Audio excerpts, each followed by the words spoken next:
Music ফেস্টকে ঘিরে মিরপুরে কেমন দেখছেন আয়োজন আর দর্শক সমাগম কেমন হয়েছে ইতোমধ্যে?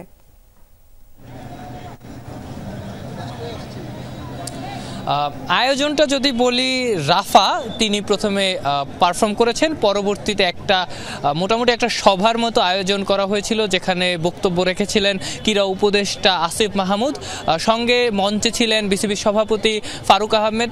পাশাপাশি জুলাই আন্দোলনে যেসব যারা শহীদ হয়েছেন তাদের পাশাপাশি যারা আনসাং হিরো ছিলেন তাদের কয়েকজন, যাদের অঙ্গহানি হয়েছে কিংবা অন্য তারা আহত হয়েছেন, তাদের অনেকেই স্টেজে ছিলেন।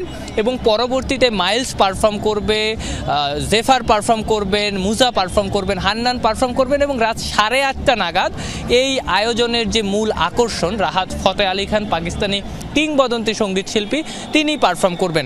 আর আপনি যে লোক সমাগম বা দর্শক সমাগমের কথা বললেন, সেটা আসলে নেই বললেই চলে। যে আপনি এই মুহূর্তে দেখছেন যে রাস্তাটা পুরো ফাঁকা মিরপুর শেরেবাংলা স্টেডিয়ামের 1 নম্বর গেটের সামনে, এবং এটার কারণও আছে যে বিকেল 4:30টার পর বিসিবি কাউকেই আর অ্যালাউ করবে না গেটের দিকে। শুরুতে যেটা দেখছিলেন, গেটে অনেক মানুষ ভিড় করেছে ঢোকার জন্য, কিন্তু তারা ঢুকতে পারেনি। তবে যে ব্যাপারটা অ্যালার্মিং সেটা হচ্ছে, গতকাল অর্থাৎ রোববার বিসিবি ঘোষণা দিয়েছিল টিকিট সোল্ড আউট হয়ে গেছে, কিন্তু বাস্তবে আজকে দেখা যাচ্ছে যে মাঠে আসলে লোক নেই। এই যে বিসিবির যে মিউজিক ফেস্ট বা বিপিএলের যে মিউজিক ফেস্ট, সেটার জন্য যে লোক সমাগম হওয়ার কথা ছিল তার ছিটে ফোটাও নেই।